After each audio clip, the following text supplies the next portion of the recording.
తొలి సినిమాతోనే టాలీవుడ్ లో బ్లాక్ బస్టర్ అందుకున్న కృతి శెట్టి తర్వాత అదే జోరు చూపించడంలో ఫెయిల్ అయ్యారు. వరుస ఫెయిల్యూర్స్ టాలీవుడ్ లో ఇమేజ్ డ్యామేజ్ చేయడంతో అదర్ లాంగ్వేజెస్ మీద దృష్టి పెట్టారు.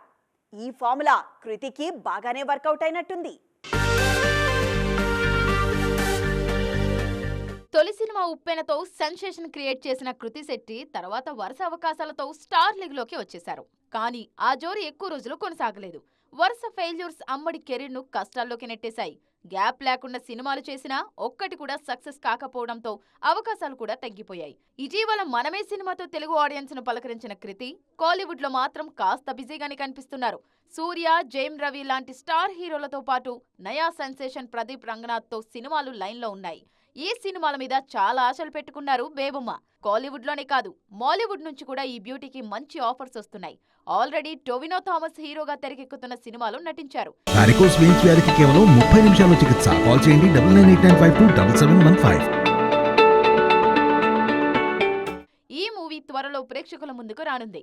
తాజాగా దుల్కర్ సల్మాన్ హీరోగా నటిస్తున్న కొత్త సినిమాకు కూడా కృతినే హీరోయిన్ గా తీసుకున్నారు మేకర్స్. ఈ సినిమాలు సక్సెస్ అయితే మళ్లీ తెలుగులోనూ బిజీ అవ్వచ్చు అనుకుంటున్నారు కృతి.